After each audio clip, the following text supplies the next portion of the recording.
मेरा नाम आरती है। मैं दिल्ली शहर में अपने 2 बेटों के साथ रहती हूँ। मेरे पति को इस दुनिया से गुजरे हुए 3 साल का समय हो चुका है और अब मेरे बुढ़ापे की सारी जिम्मेदारियां मेरे दोनों बेटों पर ही है। लेकिन आज के दिन मैं बहुत खुश हूँ क्योंकि मेरे बड़े बेटे की शादी है। सभी रीति रिवाजों के साथ मेरे बेटे की शादी एक बहुत ही अच्छे घर की लड़की से हो गई और मेरी बहू दहेज में एक नौकरानी अपने साथ लाई और मुझसे बोली, सासू माँ, ये नौकरानी हर समय आपकी बहुत सेवा करेगी। वो नौकरानी सच में मेरी बहुत सेवा करती थी, लेकिन जब मैंने उससे बात करने की कोशिश की तो मुझे पता चला कि वो तो गूंगी है। मुझे उस नौकरानी पर बहुत तरस आया क्योंकि वो नौकरानी बहुत खूबसूरत थी, लेकिन मुझे उसकी एक बात बहुत अजीब लगती थी कि वो हमेशा घूंघट में ही रहती थी और घर में सबसे पर्दा करती थी। लेकिन एक दिन गलती से मेरे छोटे बेटे ने उसकी शक्ल देख ली और मेरा बेटा जोर जोर से चिल्लाने लगा। ये सुनते ही मेरा दिल जोर से धड़कने लगा कि माँ, ये वही लड़की है जिसने 6 मासूम लड़कियों को बहुत बेदर्दी से। मेरे बड़े बेटे नवीन ने आज फिर से अपनी शादी की बात छेड़ दी थी। वो वही मुद्दा था जिससे मैं हमेशा अपनी जान चुराती थी। ऐसा नहीं था कि मुझे अपने बेटे की शादी का शौक नहीं था। मेरा बड़ा बेटा था वो, और हर माँ की तरह मेरे दिल में भी अपने बेटे की शादी को लेकर बहुत सारे सपने संजोए थे। मैं अपने बड़े बेटे नवीन की शादी बहुत धूमधाम से करना चाहती थी, लेकिन मेरी परेशानी भी वही थी जो आजकल सभी घरों में होती है। मेरा बेटा नवीन अपनी पसंद की लड़की से शादी करना चाहता था, जबकि मैं अपनी पसंद की लड़की से अपने बेटे नवीन की शादी करना चाहती थी। आज भी रात के खाने के वक्त घर आया, मुझसे जिद करने लगा कि जिस लड़की को मैं पसंद करता हूँ, आप उसका रिश्ता मांगने के लिए उसके घर जाएं। मैंने खाना खत्म होने के बाद कहा, भूल जाओ उस लड़की को तुम, क्योंकि तुम्हें मेरी पसंद की लड़की से शादी करनी पड़ेगी। मेरी इस बात पर मेरा बेटा नवीन गुस्से से आग बबूला हो गया और चीख कर मुझसे कहने लगा कि आप एक बार उससे मिल तो सकती हैं। लेकिन मैं ऐसी लड़की से बिल्कुल अपने बेटे की शादी नहीं करना चाहती थी जिसने शादी से पहले ही मेरे बेटे को मुझसे दूर कर दिया हो। मेरा बेटा गुस्से से अपने कमरे में अंदर चला गया। मैंने सोचा कुछ दिन का गुस्सा है, समय के साथ अपने आप ठीक हो जाएगा। यही मेरी सबसे बड़ी गलतफहमी थी। वो थोड़ी देर बाद कमरे से बाहर आया तो उसके हाथ में बंदूक थी। मेरे सामने ही उसने बंदूक अपनी कनपट्टी पर रख दी और चीख कर मुझसे बोला कि आप मेरी शादी रचना से करवाएंगी या नहीं। रचना उसी लड़की का नाम था जिससे मेरा बेटा शादी करना चाहता था। मैं तो अपने बेटे का गुस्सा देखकर पागल ही हो गई और मैंने घबराते हुए कहा, पागल हो, इसे नीचे रखो, गोली चल जाएगी। लेकिन मेरा बेटा उस समय बहुत जज्बाती हो रहा था और उसके लिए मुझे हार माननी ही पड़ी और मैंने उससे कहा कि ठीक है, जिस लड़की से तुम शादी करना चाहते हो मैं उसे देखने जाऊंगी। मेरे बेटे ने बंदूक नीचे रखकर मुझे गले से लगा लिया और कहने लगा कि वो बहुत अच्छी लड़की है, आप मेरी शादी के बाद उस पर बहुत गर्व करेंगी। मैं अपने बेटे की बात मानकर उस लड़की का रिश्ता मांगने उसके घर चली गई। वो लड़की मुझे बहुत सीधी सादी और अच्छी लगी थी। घर परिवार भी अमीर ही था। मैंने शादी की तारीख भी तय कर दी। शादी के तैयारियों के सिलसिले में 2-4 बार उनके घर गई थी, लेकिन हर बार एक ही नौकरानी से मेरा सामना होता और उस नौकरानी ने बहुत बड़ा सा घूंघट डाल रखा होता था। नौकरानी की ये बात बहुत अजीब लगती थी मुझे कि मेरी बहू ने मुझे बताया कि ये नौकरानी बहुत अच्छी है और इनके हर छोटे बड़े काम यही संभालती है और ये बहुत अच्छी लड़की है। मैंने अपने बेटे और बहू से बहुत पूछने की कोशिश की, तुम दोनों पहली बार कहाँ मिले थे, मगर दोनों ने अलग अलग जवाब दिए। हैरानी हुई मुझे और कुछ शक भी हुआ, लेकिन अब क्या हो सकता था। शादी तय हो चुकी थी। शादी की तैयारियों में बहू की नौकरानी ने बहुत हाथ बटाया था। क्योंकि मेरी कोई बेटी नहीं थी, इसलिए सारी तैयारियां भी उन्हीं दोनों लड़कियों ने मिलकर की थी। शादी के बाद जब मेरी बहू दुल्हन बनकर पहली बार हमारे घर आई तो मैं ये देखकर बहुत हैरान और परेशान हुई कि मेरी बहू ने अपनी नौकरानी को भी गाड़ी में अपने साथ पीछे बिठाया हुआ है। मैं और मेरा छोटा बेटा पंकज हम दूल्हे की कार के पीछे पीछे थे। मेरा छोटा बेटा मुझसे कहने लगा कि मम्मी, अगर आप बुरा न माने तो एक बात कहूँ कि भाभी का अपनी नौकरानी के साथ कुछ ज्यादा ही लगाव नहीं है क्या? लोग अपनी नौकरानी को इतना तो सर पर नहीं चढ़ाते जितना भाभी ने चढ़ाया हुआ है। ये बात तो पहले दिन से ही मुझे भी परेशान कर रही थी। ये बात भी अजीब ही थी कि वो दहेज में भी उस नौकरानी को अपने साथ ले आई थी, लेकिन मैं अपने बेटे की वजह से कुछ बोल नहीं सकती थी। लेकिन उस नौकरानी का मेरी बहू के साथ दहेज में आना मुझे बिल्कुल पसंद नहीं था। उस नौकरानी के लिए मेरी बहू ने शादी के लिए बहुत अच्छे कपड़े लेकर दिए थे। उन कपड़ों को पहनकर वो नौकरानी लग ही नहीं रही थी। मेरे कई रिश्तेदारों ने मुझसे पूछा था कि साड़ी बांधे हुए घूंघट में लड़की कौन है। अब मैं उन्हें कैसे बताती कि ये बनी ठनी लड़की मेरी बहू की नौकरानी है। तो मैंने बात को टालने के लिए उनसे कहा कि मुझे क्या पता, लड़की वालों की तरफ से कोई होगी। मैं अब ये सोच रही थी कि अब मेरे रिश्तेदारों को पता चलेगा कि ये लड़की कोई और नहीं एक नौकरानी है, तो वो क्या कहेंगे। मेरे बेटे का तो दिमाग ही खराब हो चुका था, जो वो बिना सोचे समझे एक घूंघट वाली नौकरानी को अपनी पत्नी के साथ दहेज में ले आया है। जब शादी के बाद हम बारात लेकर घर पहुंचे तो मेरी बहू ने मुझसे कहा कि सासू माँ, ये नौकरानी तो मैं आपके लिए लेकर आई हूँ, आप जैसे चाहें इससे अपना काम लेना, ये आपकी बहुत सेवा करेगी। मैं अपनी बहू की बात सुनकर दंग रह गई कि ये बेचारी तो बहुत अच्छी है, मैं इसके बारे में कितना गलत सोच रही थी। मुझे अपनी इस सोच पर बहुत शर्मिंदगी महसूस हुई। मेरी बहू ने तभी उस नौकरानी को आवाज लगाकर मेरे कमरे में बुलाया और उससे कहा कि देखो, शादी की तैयारियों के चक्कर में सासू माँ बहुत थक गई है, तुम इनके हाथ पांव दबाकर अच्छे से मालिश कर दो। आज से इनके सभी काम तुम्हारी जिम्मेदारी है। अब जल्दी जाओ और सासू माँ के कमरे की अच्छी से साफ सफाई कर दो ताकि ये आराम कर सके। जब वो नौकरानी अंदर कमरे में चली गई तो मेरी बहू मुझसे धीमी आवाज में बोली, सासू माँ, आपसे एक छोटी सी प्रार्थना है। मैंने चौंक कर उसे देखा और पूछा कि कैसी प्रार्थना। मेरी बहू कहने लगी कि वो बेचारी गरीब जरूर है, लेकिन वो एक बहुत अच्छे घराने से है और बहुत पर्दा करने वाली है। उस नौकरानी का चेहरा तो मैंने भी आज तक नहीं देखा, तो इसलिए आप थोड़ा ख्याल रखिएगा। मैंने अपनी बहू से कहा, तुम इस बात की बिल्कुल फिक्र ना करो। मैं जब अपने कमरे में गई तो मैंने देखा वो नौकरानी बड़ी लगन से काम कर रही थी और साड़ी के साइड में उससे गोरे गोरे बाजू दिख रहे थे। उस नौकरानी की खूबसूरती देखकर तो मैं चौंक गई। बहुत ज्यादा गोरा रंग था उसका। उसे मेरी मौजूदगी का पता चला तो उसने जल्दी से अपने चेहरे को पूरी तरह से ढक लिया। मैंने उस नौकरानी को आवाज देकर पूछा कि क्या नाम है तुम्हारा। उसने इशारा करके मुझे बताया कि मैं तो गूंगी हूँ। मुझे उस नौकरानी पर बहुत रहम आया कि बेचारी इतनी खूबसूरत है और इसने कैसा भाग्य पाया है। एक तो नौकरानी, ऊपर से गूंगी। खैर, वो नौकरानी बहुत काम की थी, मेरा बहुत ख्याल रखती थी, मेरी बहुत सेवा करती थी। मेरी बहू के काम करने से पहले वो मेरा काम किया करती थी। मैं उससे बहुत खुश रहने लगी थी, लेकिन मेरा छोटा बेटा उसके घूंघट से बहुत ज्यादा चिढ़ता था। वो बहुत ज्यादा शरारती भी था। जब भी वो नौकरानी उसके सामने से जाती तो वो उसका रास्ता रोककर खड़ा हो जाता है और उससे कहता कि घूंघट ऊपर करके मुझे अपना चेहरा दिखाओ, तभी मैं तुम्हें जाने दूंगा। वो बेचारी तेज तेज कदमों से भागकर मेरे कमरे में आती और मेरे पीछे छुप जाती।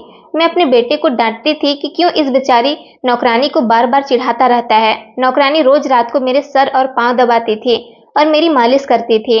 उस नौकरानी के आने से मुझे बहुत ज्यादा आसानी हो गई थी, क्योंकि मेरे सारे के सारे काम उस नौकरानी ने ही संभाल रखे थे। मेरा छोटा बेटा उसे हमेशा ये कहकर चिढ़ाता कि माँ, ये मुंह तो ऐसे ढक रही है जैसे कोई चोर हो, इसे अपने सारे जेवर ध्यान से रखा करो और उसके जाने के बाद ठीक से चेक कर लिया करो। वो नौकरानी तो कुछ बोल भी नहीं सकती थी, क्योंकि वो बेचारी गूंगी थी। वो बहुत साधारण लड़की थी, बस अपने काम से काम रखती थी। एक दिन मेरी कुछ दोस्त मेरे घर आई थी, तभी मेरी नौकरानी उनके सामने घूंघट में ही आई थी। उस नौकरानी के जाने के बाद मेरे दोस्तों में से मेरी एक दोस्त ने मुझसे कहा कि तुम्हारी नौकरानी घूंघट करके क्यों काम करती है। तो मैंने उससे कहा कि ये बहुत शरीफ घर से है, इसके घर वालों ने इसे बहुत मजबूरी में घर से बाहर निकाला है, वरना आजकल ऐसी लड़कियां कहाँ देखने को मिलती हैं। मैंने अपने दोस्तों से वही सब कहा जो मुझे मेरी बहू ने बताया था। इन सब बात पर मेरी दोस्त हंसने लगी और उसने मुझसे कहा कि कहीं औरतें औरतों से भी पर्दा करती हैं क्या। हमने बहुत सी औरतों को देखा है, मगर कोई भी औरत या लड़की आज के टाइम में ऐसी नहीं होती, औरतों से पर्दा नहीं करती। तुम इस नौकरानी पर नजर रखा करो, ज्यादा नेक बनने वाले लोग ही पीठ पीछे धोखा देते हैं। मेरे दोस्तों की बात ने मेरे दिल में कहीं न कहीं शक का बीज बो दिया था। पहले तो नहीं, बस अब मुझे सीधी सादी नौकरानी पर शक होने लगा था। मुझे कई ऐसे वाकया याद आने लगे जिस पर मुझे उस शक करने की वजह मिल गई थी, और उन सब बातों को मैंने अपने मन का वहम मानकर भुला दिया था। कुछ दिन पहले की बात है कि मेरी बहू ने इस नौकरानी को किसी काम से अपने कमरे में बुलाया था कि तभी मुझे याद आया कि मेरे बड़े भाई ने मेरी बहू और मेरे बेटे को रात की दावत पर बुलाया है। मैं इस बात को बताने उसके कमरे में गई तो मैं ठिठक कर रह गई, क्योंकि मुझे मेरी बहू के कमरे में मेरी बहू के आवाज के अलावा किसी और औरत के हंसकर बात करने की आवाज आ रही थी। मैं इस बात से बहुत ज्यादा हैरान और परेशान हुई और सोचने लगी कि बहू के कमरे में इस नौकरानी के अलावा कोई और नहीं है। मैं अंदर जाकर ये सब देखती कि इससे पहले ही मेरे छोटे बेटे ने मुझे आवाज देकर किचन में बुला लिया। मैं जब अपने बेटे की बात सुनकर वापस आई, तब मैं अपनी बहू से पूछा कि बेटा, तुम्हारे कमरे में किसके बोलने की आवाज आ रही थी। तो मेरी बहू ने मुझसे कहा कि अरे सासू माँ, मैं तो टीवी देख रही थी, उस पर सीरियल की आवाज आ रही होगी। मैंने अपनी बहू की इस बात पर यकीन कर लिया और सोचा कि वो नौकरानी तो बोल ही नहीं सकती, शायद मुझे ही कोई गलतफहमी हुई है। उस नौकरानी को हमारे घर आए 1 महीना हो गया था और आज तक मैंने उसकी आवाज़ नहीं सुनी है, तो वो आज कैसे बोल सकती है? इसके अलावा भी मुझे एक बात और याद आई कि 5 दिन पहले जब ये नौकरानी घर से बाहर जा रही थी, तो घर के दरवाजे पर पहुंचकर इसने अपना घूंघट नीचे गिरा दिया था, जिसको देखकर मैं दंग रह गई थी कि ये तो घर में इतना घूंघट करके रहती है, अब क्या बाहर बिना घूंघट के ही जा रही है? शाम को जब नौकरानी घर लौटकर वापस आई, तो मैंने उससे पूछा कि तुम कहाँ गई थी? तो उसने मुझे कहा कि बहू की माँ ने मुझे किसी काम से बुलाया था, मैं उनका ही काम करने गई थी। मैं उसकी बात सुनकर बहुत ज़्यादा परेशान हुई क्योंकि अभी 15 मिनट पहले ही तो मेरी बहू की माँ से बात हुई है। उन्होंने तो मुझे ऐसा कुछ नहीं बताया कि नौकरानी हमारे घर आई है। खैर, ये बात इतनी ज़रूरी नहीं थी, इसलिए मैंने इस पर ज़्यादा ध्यान नहीं दिया। जो बात ज़्यादा ज़रूरी थी, मैंने उसको पूछा क्योंकि वो जो बिना घूंघट के गई थी, उस बात ने मेरे दिल में हलचल मचाकर रखी थी। मैंने उस नौकरानी से पूछा कि जब तुम सुबह घर से बाहर निकली थी, तो बिना घूंघट के क्यों गई थी? तुम्हारा चेहरा तो दिख रहा था। इस बात पर नौकरानी ने ना में सिर हिला दिया और एक कागज पर लिखकर मुझे बताया, मैंने मास्क लगा रखा था। मुझे तब भी उसकी इस बात पर यकीन नहीं आ रहा था, तो उसने मेरी इस बात पर तसल्ली करने के लिए अपने पर्स से मास्क निकालकर मुझे दिखाया, तो तब जाकर मुझे उसकी बात पर यकीन हुआ। मैंने सोचा कि ये नौकरानी तो बहुत सीधी-सादी है, मैं फालतू में ही इस पर शक कर रही हूँ। लेकिन अब मेरे दोस्तों की बातों ने मेरे दिमाग में फिर से शक पैदा कर दिया था। मैंने शाम को इस नौकरानी को अपने कमरे में बुलाया कि तुम मेरे बेटों से घूंघट करती हो, ये बात तो मेरी समझ में आती है क्योंकि वो तुम्हारे लिए गैर मर्द हैं, लेकिन औरतों से पर्दा करना मेरी समझ से बाहर है, तो मुझे अपना चेहरा दिखा ही सकती हो। मेरी इस बात को सुनकर नौकरानी बहुत ज्यादा घबरा गई और ना में सिर हिलाकर पीछे हटने लगी और उसने कहा कि मैं अपना चेहरा नहीं दिखा सकती। मैंने भी सोच लिया था कि आज किसी भी हाल में इस नौकरानी का चेहरा देखकर ही रहूंगी। जैसे ही मैंने उस नौकरानी को घूंघट उठाने के लिए आगे बढ़ी, तो वो नौकरानी तेज-तेज कदमों से भागने लगी और भागते समय मेरे बेटे और बहू से टकरा गई।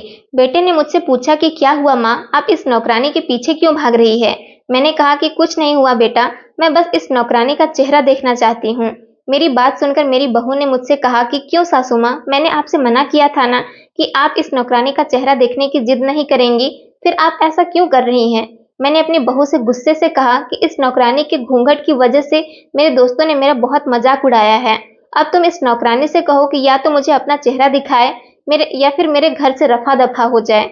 मेरी बहू ने मुझसे कहा कि ये आपको अपना चेहरा नहीं दिखाएगी, तो फिर मैंने इससे कहा कि निकल जाए मेरे घर से। तो इस बात पर मेरी बहू ने कहा कि ये इस घर से भी कहीं नहीं जाएगी क्योंकि ये मेरी नौकरानी है, मैं इसे अपने साथ लेकर आई हूँ। आप कौन होती है मेरी नौकरानी पर हुक्म चलाने वाली? अपनी बहू की इस बात को सुनकर मैं दंग रह गई क्योंकि मेरी बहू एक नौकरानी के लिए मुझसे इतनी लड़ाई कर रही थी, मुझसे इतनी बदतमीजी से बात कर रही थी और इतना ही नहीं, मेरा बेटा वहीं चुपचाप खड़ा अपनी माँ की बेइज्जती होते हुए देख रहा था। जब मैंने घूरने वाली नजरों से बेटे की तरफ देखा, तो इसने मुझसे कहा कि आप ये सास बहू और इस नौकरानी का मामला है, आप लोग आपस में मिलकर ही इस मामले का हल निकालें। इस बात को कहकर मेरा बेटा घर से बाहर चला गया। मेरी बहू ने मुझे बुरा सा मुंह बनाकर देखा और इस नौकरानी का हाथ पकड़कर उसको अपने कमरे में ले गई। मेरा छोटा बेटा कुछ देर बाद वापस आया तो उसने मुझसे कहा कि इस मामूली सी नौकरानी के लिए आपको भाभी से लड़ाई झगड़ा करने की क्या जरूरत थी? आपको पता है ना कि भाभी मुझे नया कारोबार करवाने में मदद करने वाली है। अब जाइए और भाभी से माफी मांग कर आइए। अपने बेटे की बात सुनकर बहू से माफी मांगने उसके कमरे में मैं जब गई, तो बहू के कमरे का थोड़ा दरवाजा खुला हुआ था। अंदर का नजारा देखकर मैं तो हक्की बक्की ही रह गई थी। बहू नौकरानी को गले से लगाकर तसल्ली दे रही थी। बहू की बात सुनकर मैं परेशान हो गई कि क्या भला कोई अपनी नौकरानी से इतनी मोहब्बत कर सकता है? क्या मेरी बहू उसको गले लगाकर कह रही थी कि तुम परेशान ना हो, कि बस कुछ दिन की ही बात है, मैं सब कुछ ठीक कर दूंगी और मैं सासू माँ को भी अच्छे से समझा दूंगी। मैंने थोड़ा और अंदर झांक कर देखा तो उस नौकरानी ने अपना घूंघट उठाया हुआ था। उसकी एक साइड मुझे दिख रही थी। मैं चौंक कर अपने कमरे में वापस आ गई। मुझे बहू की वही बात याद आई कि उसने कहा था कि इस नौकरानी ने मुझे आज तक अपना चेहरा नहीं दिखाया है। फिर वो नौकरानी आज बहू के सामने अपना घूंघट कैसे उठाई थी? मैं सोच रही थी कि एक मालकिन तो कभी भी अपनी नौकरानी को गले नहीं लगा सकती है और ना ही उसको इतना सिर पर चढ़ाती है। फिर मेरी बहू ऐसा क्यों कर रही थी? मुझे कुछ समझ नहीं आ रहा था। उस दिन के बाद से मेरी बहू ने उस नौकरानी को मेरे सारे काम करने से मना कर दिया था। वो नौकरानी ज्यादातर मेरी बहू के ही साथ रहती थी और उस नौकरानी को मेरे करीब भी ना भटकने देती थी। मैं भी ये सोचकर चुप थी कि कहीं मेरे घर का माहौल खराब ना हो और कोई लड़ाई झगड़ा होने की वजह से मेरा बेटा अपनी पत्नी को लेकर मुझसे अलग ना हो जाए। मेरी बहू रोज ही उस नौकरानी को लेकर घर से बाहर निकल जाती है और शाम को वापस आने पर दोनों ही अपने कमरे में बंद हो जाते।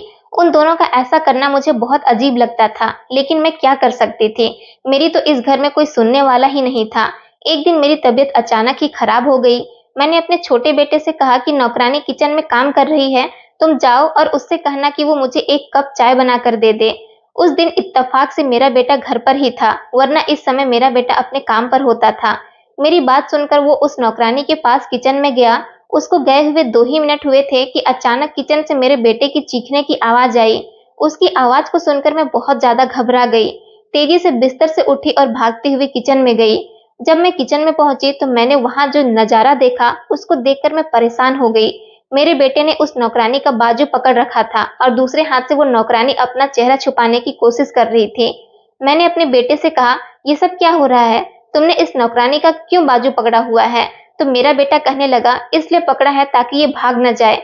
मैं किचन में आया था आपके लिए चाय बनाने को कहने के लिए। मैंने देखा कि अपने घूंघट से अपना चेहरा साफ कर रही है। गलती से मेरी नजर उसके चेहरे पर पड़ गई और मैंने इसका चेहरा देख लिया है। तो मैंने हैरानी से पूछा कि फिर क्या हुआ? इतने में ही मेरा बड़ा बेटा और बहू अपने कमरे से निकलकर किचन में आ गए। मेरी बहू आग बबूला होकर कहने लगी कि आप दोनों माँ बेटे मेरी नौकरानी के साथ कैसा सलूक कर रहे हैं।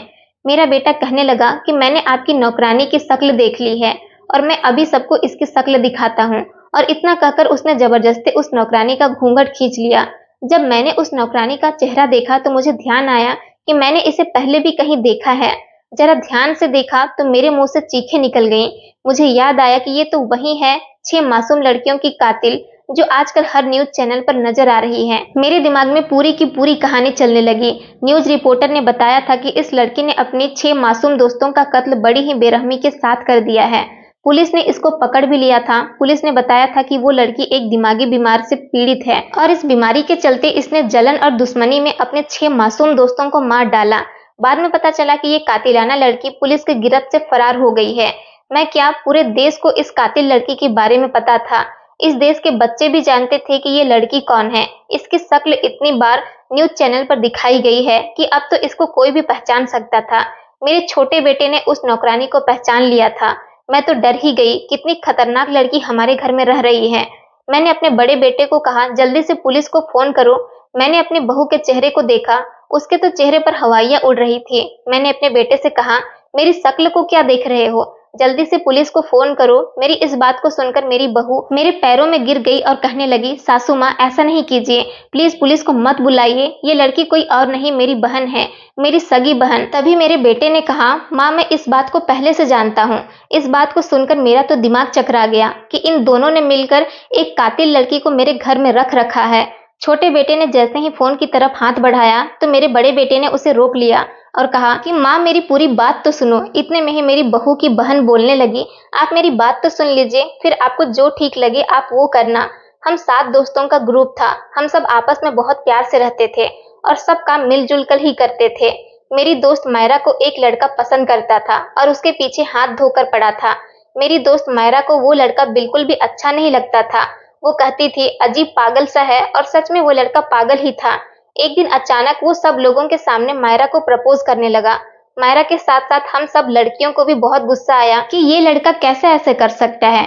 इसी बात पर मायरा ने उस लड़के के गाल पर एक थप्पड़ मार दिया और हम सभी दोस्तों ने मिलकर उसे बहुत बातें सुनाई। हमारी देखा देखी सब लोगों ने मिलकर उसे बहुत बातें सुनाई और उस लड़के का मजाक उड़ाया। कोई भी लड़का अपनी बेइज्जती को बर्दाश्त नहीं कर सकता। अपनी इस बेइज्जती को उस लड़के ने अपने दिल से ले लिया और हम लड़कियों से बदला लेने का सोचा। वो लड़का पहले ही साइको टाइप का था। इस वाकया के कुछ दिन बाद ही हम सभी दोस्त मायरा के घर इकट्ठे हुए और खाना खाते हुए हम चौंक गए क्योंकि मायरा के कमरे से चीखने की आवाजें आ रही थी। हमारी एक दोस्त मायरा के कमरे में देखने गई तो वो लड़का चाकू से मायरा को मार रहा था और वो डरकर भागी तो उस लड़के ने उसे भी मार डाला। उस साइको लड़के ने एक एक करके मेरी 6 दोस्तों को बड़ी बेरहमी से चाकू से गोद गोद कर मार डाला। मैं अपनी जान बचाने के लिए वहां से खिड़की से कूद गई। मैं तेज से भागती हुई अपने घर आकर अपने कमरे में छुप गई। मेरी हालत बहुत ज्यादा खराब थी।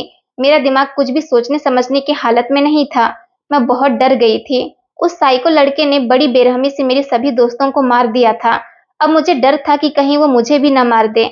लेकिन वो लड़का बहुत चालाक निकला। उसने मेरी सारी दोस्तों के कत्ल का इल्जाम मेरे ऊपर ही डाल दिया और इसी हत्या के आरोप में पुलिस ने मुझे पकड़ लिया और मैंने सबको सच्चाई बताई, लेकिन मेरी इस बात से किसी को यकीन नहीं हुआ।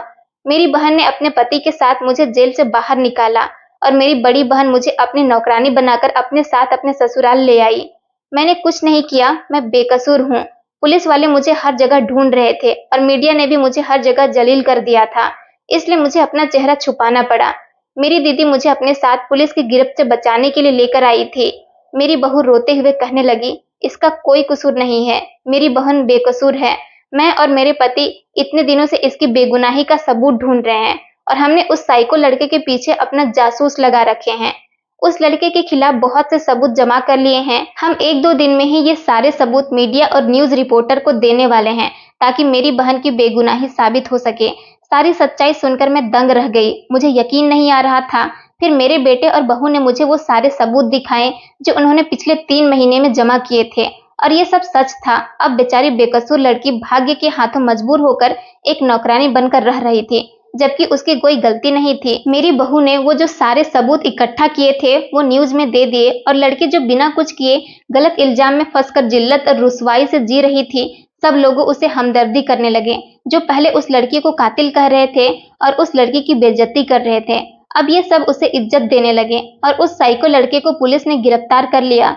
मुझे उस प्यारी सी लड़की पर बहुत रहम आ गया था, इसलिए मैंने अपने छोटे बेटे की शादी उससे कर दी और उसे अपनी दूसरी बहू बनाकर अपने घर ले आई। दोस्तों, उम्मीद करती हूँ आपको हमारी कहानी पसंद आई होगी। कहानी पसंद आई है तो वीडियो को लाइक करें, चैनल पर नए हैं तो चैनल को सब्सक्राइब करें और हाँ, नोटिफिकेशन बेल को जरूर दबाएं ताकि अगली अपडेट सबसे पहले आपको मिले। धन्यवाद दोस्तों।